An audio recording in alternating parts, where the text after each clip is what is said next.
ദൈവത്തിൻ്റെ അതിപരിശുദ്ധമായ നാമത്തിന് മഹത്വമുണ്ടാകട്ടെ. വളരെ സുപ്രധാനമായൊരു പുതിയ നിയമ പുസ്തക പഠനം, റോമർക്കെതി ലേഖനം. അതിൻ്റെ 33-ാമത്തെ പഠനത്തിലാണ്, അവതരണത്തിലെന്നാണ് ഇപ്പോൾ ആയിരിക്കുന്നത്. അപ്പോസ്തലനായ പൗലോസിലൂടെ ദൈവത്തിൻ്റെ പരിശുദ്ധാത്മാവ് ലോകത്തിന് നൽകിയ ഏറ്റവും വലിയൊരു സംഭാവന തന്നെയാണ് റോമർക്കെതി ലേഖനം. മനുഷ്യകുലത്തിന് ആവശ്യമായിരിക്കുന്ന സ്വർഗീയ വെളിപാടാണ്. സകല മനുഷ്യരും, ദൈവത്തെ അറിയുന്നവരും അറിയാൻ ആഗ്രഹിക്കുന്നവരും, അവർക്കെല്ലാം വേണ്ടി നൽകപ്പെട്ട വിശുദ്ധ വെളിപാടാണ് റോമാലേഖനം. യഹൂദന്മാരും പുറജാതികളും വ്യക്തമായി ഇവർക്ക് വേണ്ടി ദൈവത്തിൻ്റെ പരിശുദ്ധാത്മാവ് നൽകിയ ദൈവവചനം. നാം ഇപ്പോൾ അതിൻ്റെ 2-ാം അധ്യായത്തിലാണ്. 2-ാം അധ്യായത്തിൽ പൗലോസ് അപ്പോസ്തലനിലൂടെ ദൈവത്തിൻ്റെ പരിശുദ്ധാത്മാവ് യഹൂദ സമൂഹത്തോട് ഇടപെടുകയാണ്. ദൈവം തൻ്റെ കരുണയാലും കൃപയാലും സ്നേഹത്താലും ഭൂമിയിൽ വിളിച്ച് വേർതിരിച്ച സമൂഹമാണ് യഹൂദ സമൂഹം. യഹൂദ സമൂഹത്തെ ദൈവം വിളിച്ച് വേർതിരിക്കുമ്പോൾ ദൈവത്തിന് വ്യക്തമായ ലക്ഷ്യവും ഉദ്ദേശവും ഉണ്ടായിരുന്നു. യഹൂദന്മാർ ഒരു പക്ഷേ അത് പിന്നീട് മറന്നു കളഞ്ഞു. ദൈവം വളരെ വ്യക്തമായി പുറജാതികളുടെ ലോകത്തിൻ്റെ നടുവിൽ വെളിച്ചമായി ദൈവത്തിൻ്റെ സാക്ഷികളായി ദൈവം യഹൂദ ജനത്തെ വേർതിരിച്ചു. യഹൂദന്മാർക്ക് പ്രത്യേകമായ കഴിവോ ശ്രേഷ്ഠതയോ പുണ്യമോ യാതൊരുവിധ പാരമ്പര്യ ഗുണങ്ങളോ ഒന്നും ഉണ്ടായിട്ടല്ല. ദൈവത്തിൻ്റെ സ്നേഹം ഒന്നുകൊണ്ട് മാത്രമാണ് ഭൂമുഖത്ത് നിന്ന് വിഗ്രഹാരാധനയിൽ കിടന്നതായൊരു ജനത്തെ വിളിച്ച് വേർതിരിച്ച് അബ്രഹാമിലൂടെ അവരെ തൻ്റെ ജനമാക്കിയത്. ലോകരക്ഷകനായി വരാനിരിക്കുന്ന മശിഹ കടന്നു വരുവാൻ വേണ്ടി യഹൂദ ജനത്തെയാണ് ദൈവം വേർതിരിച്ച് ഉപയോഗിച്ചത്. ഈ ജനം, ഈ യഹൂദ സമൂഹം, അവരോടാണ് പൗലോസ് ഇപ്പോൾ 2-ാം അധ്യായത്തിൽ ഇടപെടുന്നത്. 2 വിധത്തിലാണ് യഹൂദ ജനത്തെ പൗലോസ് കൈകാര്യം ചെയ്തത്. അവരുടെ കൂട്ടത്തിലുള്ള 2 മനോഭാവങ്ങൾ. ഒന്ന്, അവരുടെ ഒരു ചിന്താഗതി ധാർമ്മികമായി അവർ നല്ലവരാണ്, ധാർമ്മികമായി നല്ലവരും ശ്രേഷ്ഠരും ഗുണമുള്ളവരുമാണ് എന്ന ധാരണയിൽ ഞങ്ങൾ ദൈവമുമ്പിൽ നീതീകരിക്കപ്പെടുമെന്ന ഒരു ധാരണ അവരുടെ ഉള്ളിൽ വെച്ച് പുലർത്തി. പൗലോസ് അത് വളരെ ശക്തമായി തന്നെ 2-ാം അധ്യായത്തിൻ്റെ 17 മുതലുള്ള വാക്യങ്ങളിലും അതിന് തുടർന്ന് മുമ്പിലുള്ള വാക്യങ്ങൾ അത് വ്യക്തമായി കാണിച്ചു കൊടുത്തു. നിങ്ങൾ മറ്റുള്ളവരെ വിധിക്കുകയാണ്. നിങ്ങൾ വാസ്തവത്തിൽ നിങ്ങളെ തന്നെ കാണുന്നില്ല. മറ്റുള്ളവരെ വിധിക്കുമ്പോൾ നിങ്ങൾ നിങ്ങളുടെ കുറവുകൾ മൂടിവെക്കാൻ ശ്രമിക്കുകയാണ്. തുടർന്ന് 2-ാമത് പൗലോസ് കൈകാര്യം ചെയ്ത യഹൂദന്മാരുടെ കൂട്ടത്തിൽ ആഴമേറിയ ആത്മീക മതഭക്തി കൊണ്ട് നടക്കുന്നവർ. ഇവിടെ ബാഹ്യമായ ഭക്തി പ്രകടനങ്ങൾ അവർക്ക് കൊടുത്ത ചിന്തയാണ് ഈ ഭക്തി പ്രകടനങ്ങളും മതഭക്തിയും നമ്മെ സുരക്ഷിതരാക്കുന്നു എന്ന്. ദൈവം നമ്മെ അംഗീകരിക്കാൻ തക്കവണ്ണം നമ്മുടെ ഭക്തി പ്രകടനങ്ങൾ മതിയായത് എന്ന ചിന്ത. ഇതിനെതിരെ ശക്തമായ നിലയിലാണ് പൗലോസ് അവരെ തുറന്നു കാണിച്ചത്. ഒരു കോടതി മുറിയിൽ എന്ന പോലെയാണ് പൗലോസ് ഇവിടെ ഇടപെടുന്നത്. അപ്പോൾ ഇവർക്ക് വേണ്ടത് ദൈവനീതിയാണ്. പുറജാതികൾക്ക് മാത്രമല്ല, യഹൂദ ജനത്തിനും വേണ്ടത് ദൈവത്തിൻ്റെ നീതിയാണ്. ഇതിൻ്റെ ആവശ്യകത, ദൈവനീതിയുടെ ആവശ്യകത കാണിച്ചു കൊടുക്കുകയാണ്.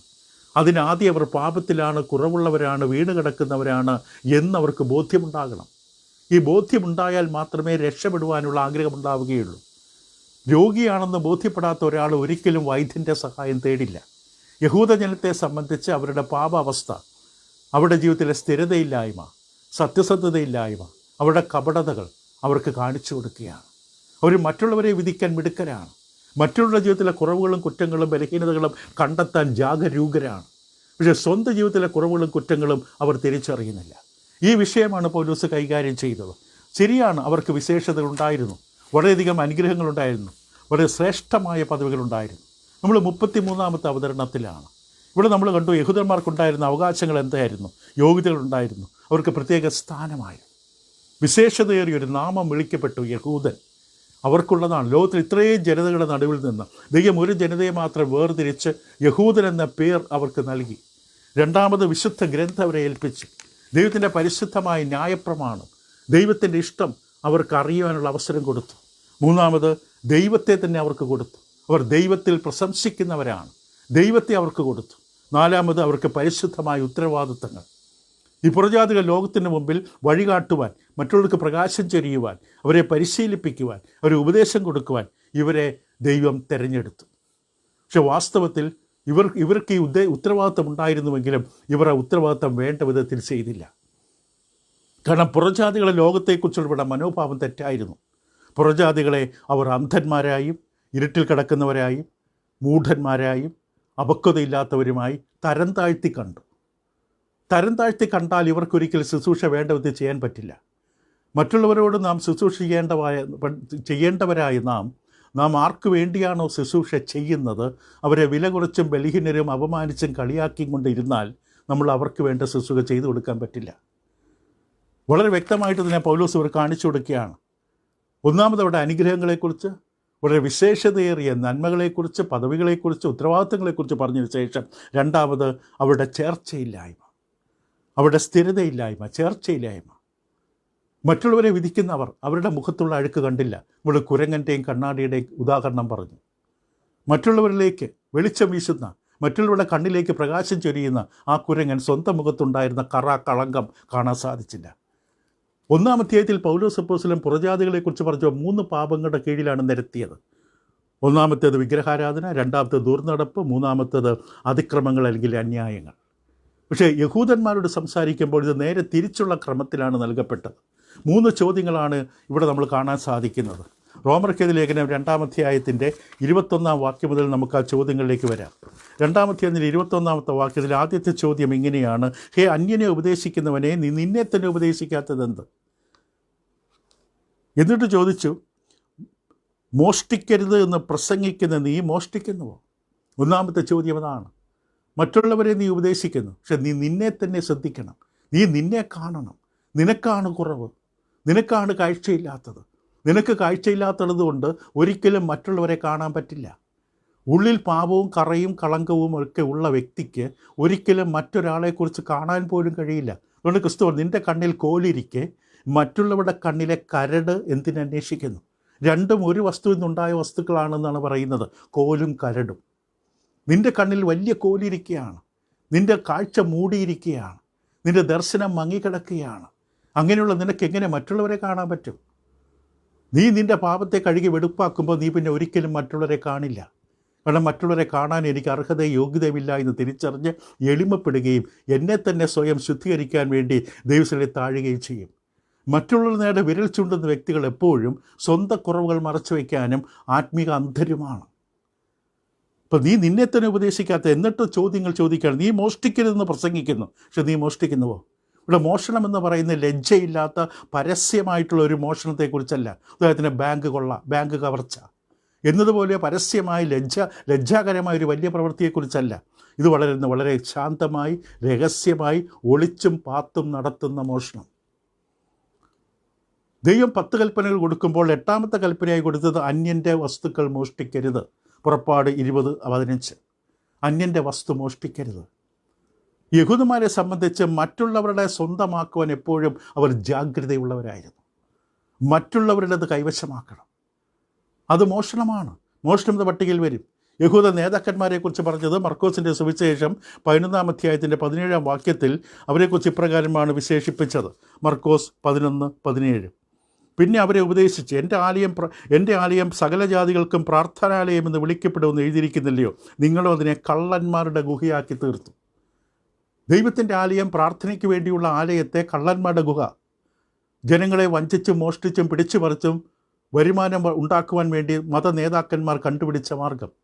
പ്രാർത്ഥനാലയത്തെ വ്യവസായമാക്കി, കച്ചവടമാക്കി മാറ്റി. പരീശന്മാരെക്കുറിച്ച് മത്തായിയുടെ സുവിശേഷം 23-ാം അധ്യായം അതിൻ്റെ 25-ാം വാക്യത്തിൽ പരീശന്മാരുടെ പ്രവർത്തനത്തെക്കുറിച്ച് പറയുമ്പോൾ ക്രിസ്തു ഇങ്ങനെ പറഞ്ഞു: കപടഭക്തിക്കാരും ശാസ്ത്രിമാരും പരീശന്മാരുമായുള്ളവരെ, നിങ്ങൾക്ക് ആ കഷ്ടം. നിങ്ങൾ കിണ്ടികിണ്ണങ്ങളുടെ പുറം വെടിപ്പാക്കുന്നു, അകത്തോ കവർച്ചയും അതിക്രമവും നിറഞ്ഞിരിക്കുന്നു. നിങ്ങളുടെ ഹൃദയം മുഴുവൻ കവർച്ചയാണ്. നിങ്ങളുടെ ലക്ഷ്യം മറ്റുള്ളവരുടെ പിടിച്ചു പറിക്കുകയാണ്. മറ്റുള്ളവർക്കുള്ള മാനമാകാം, മറ്റുള്ളവർക്കുള്ളതായ നേട്ടങ്ങളാകാം, മറ്റുള്ളവരുടെ പുകഴ്ചയാകാം. അത് പിടിച്ചു പറിക്കുകയാണ് നിങ്ങളുടെ ഉദ്ദേശം. കൂടാതെ മർക്കോസ് 12:40 മർക്കോസിൻ്റെ സുവിശേഷം 12-ാമത്തെ 40-ാം വാക്യത്തിൽ പറയുന്നത്, ഇപ്പോൾ പ്രധാന സ്ഥലവും ഇച്ഛിക്കുന്ന ശാസ്ത്രിമാരെ സൂക്ഷിച്ചുകൊള്ളുവിൻ. അവർ വിധവമാരുടെ വീടുകളെ വിഴുങ്ങുകയും ഉപായത്താൽ നീണ്ട പ്രാർത്ഥന കഴിക്കുകയും ചെയ്യുന്നു. അവർക്ക് ഏറ്റവും വലിയ ശിക്ഷാവിധി വരുമെന്ന് പറഞ്ഞു. ഉപായമാണ്. ആത്മീയതയുടെ പേര് പറഞ്ഞ് ഉപായത്താൽ ധനമോഹത്തിന് വേണ്ടി, ദ്രവ്യാഗ്രഹത്തിന് വേണ്ടി നീണ്ട പ്രാർത്ഥനകൾ നടത്തി അവസാനം കൈനീട്ടും. മാത്രമല്ല മർക്കോസിൻ്റെ സുവിശേഷം 7-ാം അധ്യായത്തിൻ്റെ 9 മുതൽ 13 വാക്യങ്ങളിൽ കർത്താവ് യേശു വ്യക്തമായിട്ട് അവിടെ കാണിച്ചു കൊടുക്കും. അപ്പനും അമ്മയ്ക്കും അവർക്ക് കൊടുക്കേണ്ട ബഹുമാനം, അവർക്ക് കൊടുക്കേണ്ട സാമ്പത്തിക സഹായം, കൊടുക്കാൻ സാധിക്കാത്തതുകൊണ്ടല്ല, ആ പൈസ മറ്റു പലയിടത്തും കൊടുത്തു എന്ന് പറഞ്ഞുകൊണ്ട് അപ്പനെ അമ്മയെ സഹായിക്കുന്നില്ല. ദൈവത്തിൻ്റെ കൽപ്പനയാണ് അപ്പനെ അമ്മയെ ബഹുമാനിക്കുക. ദൈവകൽപ്പന ലംഘിച്ച് മാനുഷ്യ കൽപ്പന പ്രമാണിക്കാൻ വേണ്ടി ഈ വിധത്തിൽ മോഷ്ടിക്കുക എന്ന് പറയുന്ന സ്വഭാവം യഹൂദന്മാരുടെ നടുവിൽ സർവ്വസാധാരണമായിരുന്നു, നേതൃത്വത്തിൻ്റെയും സാധാരണ ജനത്തിൻ്റെയും. രണ്ടാമത്തെ ചോദ്യം പൗലോസ് ചോദിച്ചത് എന്താണ്? റോമലേഖനം 2-ാം അധ്യായത്തിൻ്റെ 22-ാം വാക്യത്തിൽ പൗലോസ് രണ്ടാമത്തെ ചോദ്യം, വ്യഭിചാരം ചെയ്യരുത് എന്ന് പറയുന്ന നീ വ്യഭിചാരം ചെയ്യുന്നുവോ? വ്യഭിചാരം ചെയ്യരുതെന്നാണ് നീ പഠിപ്പിക്കുന്നത്. പക്ഷെ നീ ചെയ്യുന്നത് എന്താണ്? നീ നിൻ്റെ വിവാഹബന്ധത്തിൽ വിശ്വസ്തനാണോ? മറ്റുള്ളവരുടെ വ്യഭിചാരത്തെക്കുറിച്ച് നീ വാദോരാതെ പ്രസംഗിക്കുന്നു. നീ നിൻ്റെ കുടുംബ ബന്ധത്തിൽ വിശ്വസ്തനാണോ? നിൻ്റെ ഭാര്യയോട് വിശ്വസ്തനാണോ? ഭർത്താവിനോട് വിശ്വസ്തയാണോ? പഴയത്തിലെ 7-ാമത്തെ കൽപ്പന എന്താണ്? വ്യഭിചാരം ചെയ്യരുത്. പുറപ്പാട് 20:14. അന്നത്തെ കാലത്ത് ഈ പാപം വളരെ വ്യാപകമായിരുന്നു. റോമൻ സമൂഹത്തിലും ലോകത്തിൻ്റെ പലയിടങ്ങളിലും വ്യഭിചാരം എന്നുള്ളത് വളരെ വ്യാപകമായിരുന്നു. യിരെമ്യാപ്രവാചകൻ്റെ പുസ്തകത്തിൻ്റെ 5-ാം അധ്യായം യിരെമ്യാപ്രവാചകൻ ഇപ്രകാരം പറയുന്നത് കേൾക്കാം. യിരെമ്യാവിൻ്റെ പുസ്തകം 5-ാം അധ്യായത്തിൻ്റെ 7-8 വാക്യങ്ങൾ. യിരെമ്യാവിൻ്റെ വാക്കുകൾ വളരെ ഹൃദയഭേദകമാണ്. യിരെമ്യാവ് ചോദിച്ചു, ഞാൻ നിന്നോട് ക്ഷമിക്കുന്നത് എങ്ങനെ? നിൻ്റെ മക്കൾ എന്നെ ഉപേക്ഷിച്ചു ദൈവമല്ലാത്തവയെ ചൊല്ലി സത്യം ചെയ്തു വരുന്നു. ഞാൻ അവരെ പോഷിപ്പിച്ച സമയത്ത് അവർ വ്യഭിചാരം ചെയ്യുകയും വേശ്യാഗൃഹങ്ങളിൽ കൂട്ടമായി ചെല്ലുകയും ചെയ്തു. തീറ്റിത്തടിപ്പിച്ച കുതിരകളെപ്പോലെ അവർ മതിച്ചു നടന്നു. ഓരോരുത്തൻ താൻ്റെ കൂട്ടുകാരൻ്റെ ഭാര്യയെ നോക്കി ചിറാലിക്കുന്നു. ഇവ നിമിത്തം ഞാൻ സന്ദർശിക്കാതെ ഇരിക്കുമോ? നോക്ക്, ദൈവം ഇസ്രായേൽ ജനത്തിന്റെ നടുവിൽ പ്രവാചകനോട് ചോദിച്ച ചോദ്യമാണ്. വ്യഭിചാരം സർവ്വസാധാരണ പടർന്നിരിക്കുന്ന അവസ്ഥ റോമൻ സമൂഹത്തിൽ അത് കാണാം. യഹൂദ തൽമുദ് എന്ന് പറയുന്ന മതഗ്രന്ഥപ്രകാരം അവിടെ മിക്ക റബ്ബിമാർക്കും ഈ ബലഹീനതയുണ്ടായിരുന്നു. യഹൂദ റബ്ബിമാരിൽ മിക്കവരിലും വ്യഭിചാരം എന്നൊരു സ്വഭാവമായിരുന്നു. നാം എപ്പോഴും അത്ഭുതപ്പെടാറുണ്ട്. യോഹന്നാൻ്റെ സുവിശേഷം 7-ാം അധ്യായം 53 മുതൽ യോഹന്നാൻ 8:11 വരെ വ്യഭിചാര കർമ്മത്തിൽ അകപ്പെട്ടൊരു സ്ത്രീയെ പിടിച്ചുകൊണ്ട് ശാസ്ത്രിമാരും പരീശന്മാരും യേശുവിൻ്റെ അടുക്കൽ വരും. നാം എപ്പോഴും അത്ഭുതപ്പെടാറുണ്ട്, ഈ കർമ്മത്തിൽ ഒരു പുരുഷനില്ലാതെ സ്ത്രീ ഒറ്റയ്ക്ക് എങ്ങനെ വ്യഭിചാരം ചെയ്യും? പക്ഷേ ആ പുരുഷൻ എവിടെ? പുരുഷൻ്റെ പാപത്തെ എന്തുകൊണ്ട് അവഗണിച്ചു? സ്ത്രീയുടെ പാപം മാത്രം വലിയ വിഷയമായി യേശുവിൻ്റെ അടുക്കൽ കൊണ്ടുവന്നു. പുരുഷൻ ചെയ്ത പാപമല്ലേ? അവൻ എവിടെ പോയി? ഇപ്പോൾ ഇത് യഹൂദ ജനങ്ങളുടെ നടുവിൽ അന്നത് ലോകത്തിലും ഇത് സർവ്വവ്യാപകമായിരുന്നു. മൂന്നാമത്തെ ചോദ്യം പൗലോസ് ചോദിക്കുന്നത് റോമലേഖനം 2:22 വാക്യത്തിൽ തന്നെ, വിഗ്രഹങ്ങളെ വെറുക്കുന്ന നീ ക്ഷേത്രം കവർ ചെയ്യുന്നു. മൂന്നാമത്തെ ചോദ്യമാണ്. ആദ്യത്തെ ചോദ്യം എന്തായിരുന്നു? വേണമെങ്കിൽ 4 ചോദ്യങ്ങളായിട്ട് പറയാം. അന്യനെ ഉപദേശിക്കുന്നവനെ നീ നിന്നെ തന്നെ ഉപദേശിക്കാത്തതെന്ന് എന്ന് പറഞ്ഞിട്ട് 3 പാപങ്ങളെ നിരത്തി. 3 പാപങ്ങൾ. ഒന്ന്, അവരുടെ അകൃത്യം, അന്യായം, അത് അവരുടെ ആ തിന്മ, മോഷണം. 2, ദുർനടപ്പ്, വ്യഭിചാരം. 3, വിഗ്രഹാരാധന. ക്ഷേത്രം കവർ ചെയ്യുന്നു നീ. പക്ഷെ നീ പഠിപ്പിക്കുന്നത് എന്താണ്? വിഗ്രഹാരാധന തെറ്റാണ്. വിഗ്രഹങ്ങളെ വെറുക്കുന്നു നീ. പക്ഷെ നീ ക്ഷേത്രം കവർ ചെയ്യുന്നു. ഈ വിഷയത്തിൽ എന്താണ് പൗലോസ് വാസ്തവത്തിൽ ഉദ്ദേശിച്ചത് എന്ന് പൗലോസ് ലേഖനം ആർക്ക് വേണ്ടിയാണ് എഴുതിയത് അവർക്ക് മനസ്സിലാക്കാൻ കഴിയുന്ന പോലെ നമുക്ക് മനസ്സിലാക്കാൻ ബുദ്ധിമുട്ട് വരും. ഏത് കൂട്ടം ജനത്തിന് വേണ്ടിയാണോ പൗലോസ് ഈ വേദഭാഗങ്ങൾ എഴുതിയത് അവർക്ക് മനസ്സിലാക്കി കഴിയുന്ന വ്യക്തതയോടുകൂടി നമുക്ക് മനസ്സിലാക്കാൻ സാധിക്കില്ല. നമ്മൾ നേരത്തെ പറഞ്ഞ പോലെ തന്നെ വിഗ്രഹാരാധന അന്നത്തെ കാലത്ത് സർവ്വസാധാരണമാണ്. യഹൂദ ജനത്തെ സംബന്ധിച്ച് അവർ വിഗ്രഹങ്ങളെ വെറുത്തു എന്ന് നമുക്ക് വലിയ ഉറപ്പില്ല, വലിയ തെളിവുമില്ല. അവരെപ്പോഴും വിഗ്രഹാരാധന ഇഷ്ടപ്പെട്ടവരാണ്. പക്ഷെ അവർ ബാബിലോൺ പ്രവാസത്തിൽ നിന്ന് മടങ്ങി വരുമ്പോൾ 70 വർഷത്തെ പ്രവാസത്തിൽ നിന്ന് ബാബിലോണിൽ നിന്ന് മടങ്ങി വരുമ്പോൾ അവർ വിഗ്രഹങ്ങളൊക്കെ ഉപേക്ഷിച്ചിട്ടാണ് വന്നത്. 70 വർഷത്തെ പരിശീലനവും പരിശോധനയും ശുദ്ധീകരണവും അവർ വിഗ്രഹങ്ങളെയും സ്തംഭങ്ങളെയും സ്തൂപങ്ങളെയും ആരാധിക്കുന്നത് അവസാനിപ്പിച്ചു. കാരണം റോമൻ അധികാരികളുമായി പലപ്പോഴും ഇസ്രായേൽ ജനത്തിന് സംഘർഷമുണ്ടായത് ഈ രൂപങ്ങളെ വിഗ്രഹങ്ങളെയും ഓർത്തുകൊണ്ടാണ്. ചക്രവർത്തി ആരാധന സുഗമമായിരുന്ന അല്ലെങ്കിൽ സർവ്വവ്യാപകമായിരുന്ന കാലഘട്ടത്തിൽ യഹൂദന്മാർ എതിർത്ത് നിന്നു. അപ്പോൾ ഇവിടെ ഈ ചോദ്യത്തിൻ്റെ ഒരു ഭാഗം നമുക്ക് വ്യക്തമാണ്. ആദ്യത്തെ ഭാഗം, അതായത് വിഗ്രഹങ്ങളെ വെറുക്കുന്ന നീ വിഗ്രഹങ്ങളെ വെറുക്കുന്നു. യഹൂദരോട് ചോദിക്കാണ്, പക്ഷെ നീ എന്ത് ചെയ്യുന്നു? വിഗ്രഹങ്ങളെ വെറുക്കുന്ന ക്ഷേത്രം കവർച്ച ചെയ്യുന്നോ? എന്താണ് അതുകൊണ്ട് പൗലോസ് ഉദ്ദേശിച്ചത്? ക്ഷേത്രം കവർച്ച ചെയ്യുക. 2 അർത്ഥം ഒരുപക്ഷെ നമുക്ക് കാണാം അതിൽ. ഒന്ന്, യഹൂദന്മാർ വിഗ്രഹാരാധന വീണ്ടും ചെയ്യുകയാണ്. എന്താണ് ഒരു വെറുത്തു എന്ന് പറയുന്നത്? അതേ വിഗ്രഹാരാധന അവർ തുടരുകയാണ്. അല്ലെങ്കിൽ മറ്റൊരർത്ഥം നമുക്ക് കാണാൻ സാധിക്കുന്നത് ദൈവത്തിന് കൊടുക്കേണ്ട, ദൈവത്തിന് അർഹവും യോഗ്യവുമായ ബഹുമാനം ഇവർ കൊടുക്കുന്നില്ല. ദൈവത്തെ കവർ ചെയ്യുകയാണ്. മാലാഖി പറഞ്ഞ പോലെ ദൈവത്തെ മോഷ്ടിക്കുകയാണ്. ദൈവത്തിന് കൊടുക്കേണ്ട ബഹുമാനവും ആരാധനയും സ്തുതിയും സ്തോത്രവും പുകഴ്ചയും കീർത്തനവും മാനവും ഒക്കെ കൊടുക്കാതിരിക്കുന്നത് ഒരു ദൈവ പൈതലിനെ സംബന്ധിച്ച് മോഷണമാണ്. ആ അർത്ഥത്തിലും ഇത് ശരിയാണ്. അപ്പോൾ ഈ മൂന്ന് ചോദ്യങ്ങളുടെ ഊന്നൽ ശരിക്കും ഈ ചോദ്യങ്ങളിലൂടെ പൗലോസ് അർത്ഥമാക്കിയത് എന്താണെന്ന് പൂർണ്ണമായി നമുക്ക് മനസ്സിലാക്കാൻ പറ്റില്ലെങ്കിലും ഈ മൂന്ന് ചോദ്യങ്ങളുടെ ഊന്നൽ എന്താണ്? യഹൂദന്മാർ സ്ഥിരതയില്ലാത്തവരാണ്, അവർക്ക് ചേർച്ചയില്ലാത്തവരാണ്. എന്ന് പറഞ്ഞാൽ അവർ ഒരു കാര്യം പറയും, മറ്റൊന്ന് ചെയ്യും. അവർ പ്രസംഗിക്കും, പക്ഷേ ജീവിക്കില്ല. അവർ സത്യമായ മാർഗങ്ങളെക്കുറിച്ച് പ്രസംഗിക്കും, പക്ഷേ ജീവിതത്തിൽ ഇതുണ്ടാകില്ല. ഇത് നമ്മുടെ ജീവിതത്തോട് ചേർത്ത് വയ്ക്കണം. നമ്മെ സംബന്ധിച്ച് വാസ്തവമാണ്. നാം ദൈവത്തിൻ്റെ വഴികളെക്കുറിച്ച് മറ്റുള്ളവരോട് പറയും, പക്ഷെ നമ്മുടെ ജീവിതത്തിൽ നാം പലപ്പോഴും ഇത് പാലിക്കാറില്ല. ദൈവം വിശുദ്ധനാകിയാൽ നമ്മളും വിശുദ്ധരായിരിക്കണം നമ്മൾ മറ്റൊരാൾ ആവശ്യപ്പെടും. ദൈവത്തിൻ്റെ ഇഷ്ടമോ ശുദ്ധീകരണം തന്നെയും നമ്മൾ പറയും, പക്ഷെ നമ്മുടെ ജീവിതത്തിൽ പാപം വിട്ടൊഴിയാൻ നമ്മൾ ശ്രമിക്കില്ല. നമ്മൾ മോഷണത്തെക്കുറിച്ച് പറയും, മോഷ്ടിക്കരുത്, തെറ്റാണ്. പഴയ നിയമത്തിൽ വ്യക്തമായി പറഞ്ഞിട്ടുണ്ട്. പക്ഷെ ദൈവത്തിന് കൊടുക്കുന്ന കാര്യത്തിൽ നാം നിരന്തരം മോഷണം തന്നെയാണ് ചെയ്യുന്നത്. ദൈവം നമുക്ക് അനുഗ്രഹങ്ങൾ തരുന്നു, സാമ്പത്തികമായ നന്മകൾ തരുന്നു. പക്ഷെ ദൈവത്തിന് കൊടുക്കേണ്ട, അവൻ്റെ രാജ്യത്തിൻ്റെ വിസ്തൃതിക്ക് വേണ്ടി അധ്വാനിക്കുന്ന ദൈവദാസന്മാർക്ക് കൊടുക്കാനോ സുവിശേഷ വേലയ്ക്ക് വേണ്ടി കൊടുക്കാനോ നാം തയ്യാറാകില്ല. അത് മോഷണമല്ലേ? മോഷ്ടിക്കരുത് എന്നൊക്കെ നമ്മൾ ഉറക്കെ പറയുമ്പോഴും നാം ചെയ്യുന്നത് എന്താണ്? ലൈംഗിക പാപങ്ങൾ തെറ്റും നമ്മൾ വിളിച്ചു പറയുന്നു. പക്ഷെ നമ്മുടെ ഹൃദയം എപ്പോഴും നിർമ്മലമാണോ നമ്മുടെ ഹൃദയം? ഗിരിപ്രഭാഷണ മധ്യത്തിൽ കർത്താവ് യേശു ക്രിസ്തു തൻ്റെ ശിഷ്യന്മാരോട് പറഞ്ഞതുപോലെ നമ്മുടെ ഹൃദയം എപ്പോഴും നിർമ്മലമായിട്ട് തന്നെയാണോ ഇരിക്കുന്നത്? മത്തായി 5:27-28 വ്യഭിചാരം ചെയ്യരുതെന്ന് അരുളി ചെയ്ത് നിങ്ങൾ കേട്ടിട്ടുണ്ടല്ലോ. ഞാനോ നിങ്ങളോട് പറയുന്നത്, സ്ത്രീയെ മോഹിക്കേണ്ടതിന് അവളെ നോക്കുന്നവനെല്ലാം ഹൃദയം കൊണ്ട് വ്യഭിചാരം ചെയ്തു പോയി. തിരിച്ചും ശരിയാണ്. പുരുഷനെ കാണുമ്പോൾ മോഹിക്കുന്ന സ്ത്രീയും ഹൃദയം കൊണ്ട് വ്യഭിചാരം ചെയ്യുകയാണ്. ഈ വിധത്തിൽ നമുക്ക് ധൈര്യമായി പറയാൻ പറ്റുമോ? എൻ്റെ ഹൃദയത്തിൽ നിർമ്മലമല്ലാത്ത, വിശുദ്ധമല്ലാത്ത യാതൊരു ചിന്തയുമില്ല എന്ന്. നാം വിഗ്രഹങ്ങളുടെ മുമ്പിൽ കുമ്പിടുന്നില്ല, ശരിയാണ്. നമ്മുടെ വീട്ടിലോ മുറിയിലോ പ്രാർത്ഥനാ മുറിയോ വിഗ്രഹങ്ങൾ കൊണ്ട് നിറഞ്ഞിട്ടില്ല, വിഗ്രഹങ്ങൾ നമ്മൾ വെച്ചിട്ടുമില്ല. പക്ഷേ അതേ സമയത്ത് ബൈബിളിൽ കൊലോസ് ലേഖനം 3-ാം അധ്യായത്തിൻ്റെ 5-ാം വാക്യത്തിൽ വിഗ്രഹാരാധന എന്ന് പറഞ്ഞ് വിശേഷിപ്പിക്കുന്ന മറ്റൊരവസ്ഥയുണ്ട്. കൊലോസ്യർ 3:5 ആകയാൽ ദുർനടപ്പ്, അശുദ്ധി, അതിരാഗം, ദുർമോഹം, വിഗ്രഹാരാധനയായ അത്യാഗ്രഹം, ഇങ്ങനെ ഭൂമിയിലുള്ള നിങ്ങളുടെ അവയവങ്ങളെ മരിപ്പിപ്പിൻ. ആർത്തി, അത്യാഗ്രഹം, നമുക്കുള്ളതുകൊണ്ട് തൃപ്തിപ്പെടാൻ കഴിയാത്ത അവസ്ഥ, അത് വിഗ്രഹാരാധനയുടെ പട്ടികയിലാണ് പെടുത്തിയിരിക്കുന്നത്. വിഗ്രഹാരാധനയായ അത്യാഗ്രഹം നമ്മുടെ വിഗ്രഹമായി മാറുകയാണ്. ഭൂമിയിലെ പല വസ്തുക്കൾ, സ്ഥാനമാനങ്ങൾ, കെട്ടിടം, പദവി, വാഹനം തുടങ്ങി പലതും. ഈ വിധത്തിൽ നമ്മൾ വിശ്വസ്തരാണോ?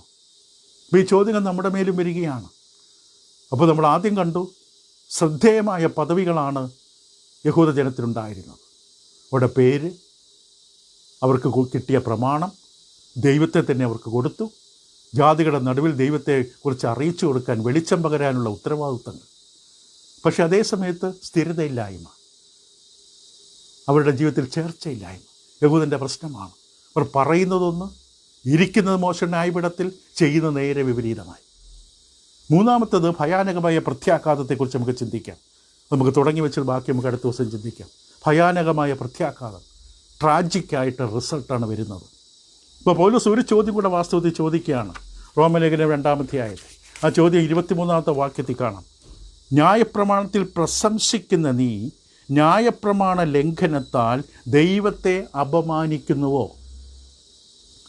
ഒരു പ്രധാനപ്പെട്ട ചോദ്യമാണ്. സ്ഥിരതയില്ലാത്ത, ചേർച്ചയില്ലാത്തവരുടെ ജീവിതത്തിൻ്റെ പ്രത്യാഘാതം. ന്യായപ്രമാണത്തിൽ നീ പ്രശംസിക്കുന്നു, ദൈവത്തിൻ്റെ പ്രമാണം കിട്ടിയതിൽ അവർ സന്തോഷിക്കുന്നു. പക്ഷെ നീ എന്താ ചെയ്യുന്നത്? ന്യായപ്രമാണം ലംഘിച്ചുകൊണ്ട് ദൈവത്തെ നീ അപമാനിക്കുകയല്ലേ? ദൈവമക്കളെ സംബന്ധിച്ച് വളരെ ഗൗരവമായി കാണേണ്ട ഒരു കാര്യമാണ്. പുതിയമ വെളിപാടുകൾ, വിശുദ്ധന്മാർക്ക് ഒരിക്കലായി ഫലമേൽപ്പിക്കപ്പെട്ട പുതിയമ സത്യം നമുക്ക് വെളിപ്പെട്ട് കിട്ടി. പക്ഷെ നാം അത് പിൻപറ്റുകയും അനുസരിക്കുകയും ചെയ്യുന്നുണ്ടോ? നാം പിൻപറ്റാതിരിക്കുമ്പോൾ ശരിക്കും ദൈവം അപമാനിക്കപ്പെടുകയാണ്. യഹൂദന്മാർ പ്രമാണത്തിൽ ആനന്ദിച്ച്, പ്രശംസിച്ച്, ഊറ്റം കൊണ്ടു ഒരു നിമിഷം, പക്ഷെ അടുത്ത നിമിഷം അതിനെ അവർ ലംഘിക്കും.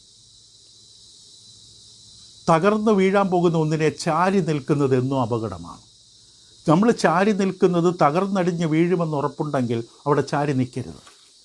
യഹൂദനെ സംബന്ധിച്ച് അവന് വളരെയധികം പദവികൾ, ശ്രദ്ധേയമായ പദവികൾ ഉണ്ടായിരുന്നു. പക്ഷെ അവൻ്റെ അനുഗ്രഹങ്ങളെല്ലാം അവന് ബാധ്യതയായി മാറി, നേട്ടങ്ങളെല്ലാം ബാധ്യതയായി മാറി. ദൈവം യഹൂദന് പ്രത്യേക കൃപയും കരുണയും ചൊരിഞ്ഞു. അതുകൊണ്ട് ദൈവം അവന് വലിയ പദവികൾ കൊടുത്തു. പുറജാതികൾ ലോകത്തിന് വെളിച്ചം പകർന്നു കൊടുക്കാൻ ദൈവം അവനെ വിളിച്ചു, ദൈവത്തെ വെളിപ്പെടുത്തി, ന്യായപ്രമാണം പഠിപ്പിച്ചു, ദൈവഹിതം അറിയിച്ചു, സത്യത്തിൻ്റെ ജ്ഞാനത്തിൻ്റെ പൊരുൾ സ്വരൂപം അവർക്ക് കൊടുത്തു. ലോകത്തിന് വെളിച്ചമായി മാറാൻ, ചുറ്റുമുള്ള ജാതികൾക്ക് ദൈവത്തെ പരിചയപ്പെടുത്തി കൊടുക്കാൻ, ഇവരുടെ ജീവിതത്തിലൂടെ ദൈവത്തെ കാണിച്ചു കൊടുക്കാൻ ദൈവം അവർക്ക് ദൈവത്തെ തന്നെ കൊടുത്തു.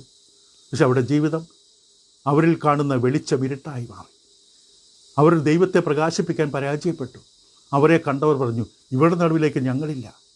ഈ മനുഷ്യൻ്റെ ജീവിതം ഒരിക്കലും മാതൃകയല്ല. ഈ മനുഷ്യൻ ഉയർത്തുന്ന ദൈവം എനിക്ക് വേണ്ട. ആ തരത്തിൽ ദൈവം അപമാനിക്കപ്പെട്ടു.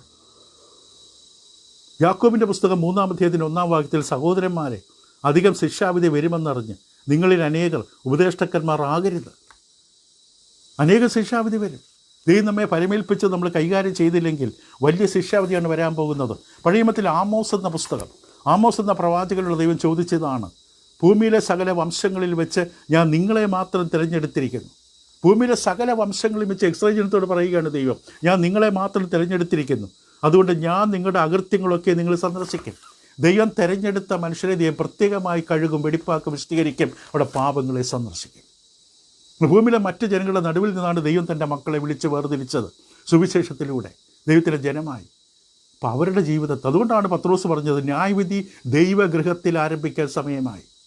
ദൈവം ആദ്യം തൻ്റെ ജനത്തെ ശുദ്ധീകരിക്കും. അത് വളരെ പ്രധാനമാണ്, വളരെ ഭയാനകമാണ്. ഇപ്പോൾ ഇവിടെ ഒരു വലിയ താക്കീത് നമുക്ക് കാണാൻ സാധിക്കും. അനുഗ്രഹം വർദ്ധിക്കും തോറും ഉത്തരവാദിത്വം കൂടുകയാണ്. ലൂക്കോസിൻ്റെ സുവിശേഷം 12-ാം അധ്യായം, ലൂക്കോസ് 12:48 ലൂക്കോസ് ഇപ്രകാരം ഓർമ്മിപ്പിക്കുകയുണ്ടായി. എന്താണ് പറഞ്ഞത്? അറിയാതെ കണ്ട് അടിക്ക് യോഗ്യമായത് ചെയ്തവനോ കുറേ അടി കൊള്ളും, വളരെ ലഭിച്ചവനോട് വളരെ ആവശ്യപ്പെടും, അധികം ഏറ്റുവാങ്ങിയവനോട് അധികം ചോദിക്കും. നാം ദൈവജനത്തിൻ്റെ സത്യങ്ങൾ അധികമായി നമുക്ക് നൽകപ്പെടുമ്പോൾ ഭയാനകമായ ഒരു ഉത്തരവാദിത്വം കൂടിയുണ്ട്. ഇത് നമ്മൾ തിരിച്ചു ചോദിക്കും. ദൈവം നമുക്ക് ഇത്രമാത്രം ആത്മീയ സത്യങ്ങൾ, പരിജ്ഞാനം പകർന്നു തരുമ്പോൾ നാം എത്രമാത്രമാണ് ദൈവത്തിനുവേണ്ടി അധ്വാനിക്കുന്നത്? മടിയനായി കിടക്കുകയാണോ? കുറേ കൂടി ഉറക്കം, കുറേ കൂടി നിദ്ര, നമ്മളെ സ്വയം നശിക്കാൻ വേണ്ടിയുള്ള വഴിയിലാണോ നമ്മൾ പോകുന്നത്? ഇത്രമാത്രം നന്മ കിട്ടി, സത്യത്തിൻ്റെ പരിജ്ഞാനം കിട്ടി, ലോകത്തോട് സത്യം വിളിച്ചു പറയാനുള്ള വിളി നമുക്ക് കിട്ടി. പക്ഷെ നാം എന്താ ചെയ്യുന്നത്? ഇപ്പോൾ യഹൂദന്മാരുടെ ഈ ഒരു സ്ഥിരതയില്ലായ്മ, ഒരു വിധത്തിലുള്ള പരസ്പര വൈരുദ്ധ്യം, അത് അവർക്ക് മാത്രമല്ല പ്രശ്നമുണ്ടായത്, ദൈവവും തമ്മിലുള്ള ബന്ധത്തിന് മാത്രമല്ല പ്രശ്നമുണ്ടായത്, മറ്റുള്ളവരുടെയും ജീവിതത്തെ ഇത് ബാധിച്ചു. ദൈവത്തോടുള്ള നമ്മുടെ സത്യസന്ധതയില്ലായ്മ, പരസ്പര വിരുദ്ധമായി ചേർച്ചയില്ലാതെ ജീവിക്കുന്ന നമ്മുടെ ജീവിതം നമ്മളെ മാത്രമല്ല മറ്റുള്ളവരെയും ബാധിക്കും, മറ്റുള്ളവരെയും സ്വാധീനിക്കും. അതുകൊണ്ടാണ് ഈ 2:23 ന്യായപ്രമാണത്തിൽ പ്രശംസിക്കുന്ന നീ ന്യായപ്രമാണ ലംഘനത്താൽ ദൈവത്തെ അപമാനിക്കുന്നുവോ? നിങ്ങൾ നിമിത്തം, 24-ാം വാക്യം റോമർ 2, നിങ്ങൾ നിമിത്തം ദൈവത്തിൻ്റെ നാമം ജാതികളുടെ ഇടയിൽ ദുഷിക്കപ്പെടുന്നു എന്ന് എഴുതിയിരിക്കുന്നുവല്ലോ. നമ്മൾ ദൈവത്തെ ദുഷിക്കാൻ കാരണമാകും. അതും അനുഗ്രഹങ്ങൾ കിട്ടിയ ജനം, സ്വർഗീയമായ നന്മകൾ കിട്ടിയ ജനം, സ്വർഗീയ പ്രകാശം കിട്ടിയ ജനം ദൈവത്തിനെ അപമാനിക്കാൻ കാരണമായി മാറി. സന്ദേശം അളക്കപ്പെടുന്നത് സന്ദേശകൻ്റെ ജീവിതത്തിലൂടെയാണ്. സന്ദേശം നൽകുന്ന വ്യക്തികൾ, വിശ്വാസി എന്ന് പറയപ്പെടുന്ന വ്യക്തിയുടെ ജീവിതത്തിലൂടെ വിശ്വാസം ലോകം കാണും. ഇത് ശരിക്കുള്ള വിശ്വാസി തന്നെയാണോ? ഇവർ ഉയർത്തിപ്പിടിക്കുന്ന യഥാർത്ഥ ദൈവത്തെ തന്നെയാണോ? യഹൂദന്മാരെ സംബന്ധിച്ച് പുറജാതികളുടെ കർത്താവിലേക്ക്, ദൈവത്തെങ്കിലേക്ക് ആകർഷിക്കുവാനുള്ള വെളിച്ചമാകേണ്ടവരാണ്. ജീവൻ്റെ ജ്യോതിസ്സുകളായി ഈ ദുഷ്ടലോകത്തിൽ പ്രകാശിക്കേണ്ടവരാണ്. പുറജാതികളെ ലോകത്തെ ദൈവത്തെങ്കിലേക്ക് അടുപ്പിക്കണം. അതിനെയാണ് യഹൂദനെ വിളിച്ചത്, ജാതികളുടെ പ്രകാശമായി വെച്ചത്. പക്ഷെ അവരെന്താ ചെയ്ത്? അവരുടെ ജീവിത നിമിത്തം പുറജാതികൾ ഓടിപ്പോകാനിട വന്നു, പുറജാതികൾ അകന്നു പോകാനിട വന്നു. അത് വളരെ ഭയാനകമായ അവസ്ഥയാണ്. നിങ്ങൾ നിമിത്തം ദൈവനാമം ജാതികളുടെ ഇടയിൽ ദുഷിക്കപ്പെടുക എന്ന് പറയുന്ന അവസ്ഥ. നമ്മൾ ദൈവത്തെ സഹായിച്ചില്ലെങ്കിൽ ഉപദ്രവിക്കാതിരിക്കുക എന്ന് നമ്മൾ പറയാറുണ്ട്. അത് തന്നെയാണ് ഇവിടെ ചെയ്തത് യഹൂദന്മാർ. പുറജാതികളെ ദൈവത്തിൽ കൊണ്ടുവരേണ്ടതാണ്, ദൈവത്തിൻ്റെയൊക്കെ ചൂണ്ടുവലകയായി മാറേണ്ടവരാണ്, ജീവിതത്തിലുള്ള ദൈവത്തെ കാണിച്ചു കൊടുക്കേണ്ടവരാണ്. അതിനു പകരം ജനങ്ങൾ ദൈവത്തിൽ നിന്ന് അകന്നു പോകാൻ ഇടവന്നു. ഇരട്ടിച്ച നരകയോഗ്യരായി മാറി വിശ്വാസികൾ. ഇത് കാണുന്ന പുതിയൊരു വിശ്വാസം സംബന്ധിച്ച് പിന്നെ ആ സ്ഥലത്ത് പിന്നെ വരില്ല. യെശയ്യാപ്രവചന പുസ്തകം 52-ാം അധ്യായത്തിൻ്റെ 5-ാം വാക്യം സെപ്റ്റജിൻ്റെ ഭാഷയിലുള്ള തർജ്ജിമയിൽ നിന്നാണ് ഈ വാക്ക് വന്നിരിക്കുന്നത്. ഇതേ ആശയം എസെക്കിയേലിൻ്റെ 36, 20, 21 കാണാം. 20-21 കാണാം. അപ്പോൾ യെശയ്യാവ് വ്യക്തമായിട്ട് പുറജാതി ലോകത്തിലുള്ളവരോട് പറഞ്ഞു, നിങ്ങൾ ദൈവത്തെ പരിഹസിക്കുകയാണ്.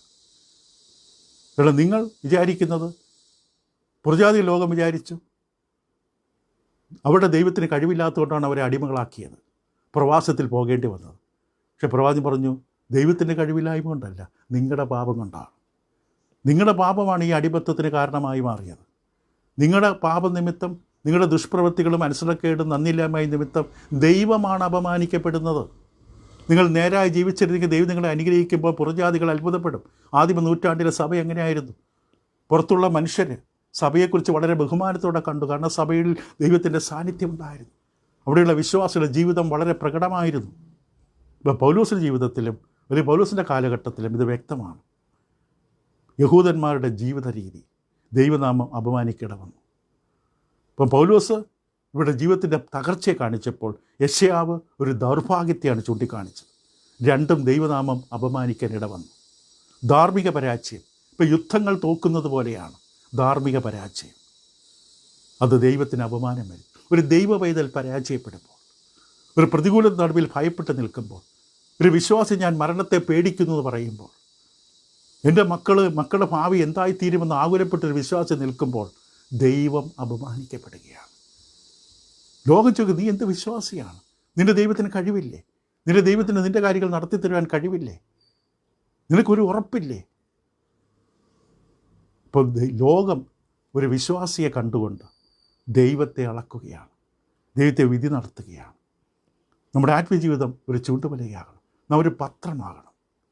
നമ്മളെ കണ്ടുകൊണ്ട് ലോകം ദൈവത്തെ കാണാൻ കഴിയണം. തുടരാൻ നമുക്ക് അടുത്ത ദിവസം. ഇപ്പോൾ ഇവിടെ നമ്മൾ കണ്ടത് ദുഷ്ടപ്രവർത്തികരായ അവിശ്വാസികളായ ദുഷ്ടലോക നിമിത്തമല്ല ദൈവനാമം അപമാനിക്കപ്പെട്ടത്.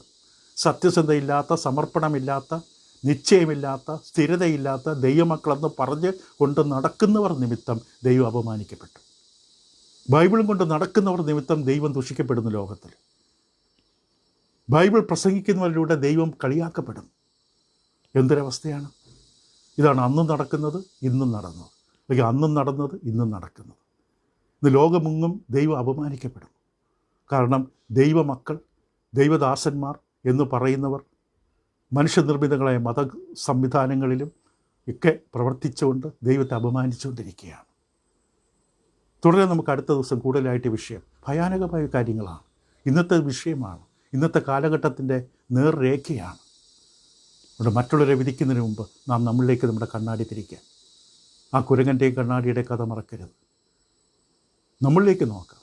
മറ്റുള്ളവരുടെ കുറ്റവും കുറവും കണ്ടുപിടിക്കാനാണോ ദൈവം നമ്മളെ വിളിച്ചത്? ശുദ്ധീകരണത്തിൽ നിന്ന് ശുദ്ധീകരണത്തിലേക്ക്, തേജസ്സിൽ നിന്ന് തേജസ്സിലേക്ക് നമ്മൾ അടിക്കടി വളർന്നു വരണം. ദൈവം നിങ്ങളെ സഹായിക്കട്ടെ. തുടരാം അടുത്ത ദിവസം കൂടുതൽ ആത്മീക അറിവിലേക്ക്, ബൈബിളിലൂടെ, റോമാലേഖനത്തിലൂടെ. നന്ദി.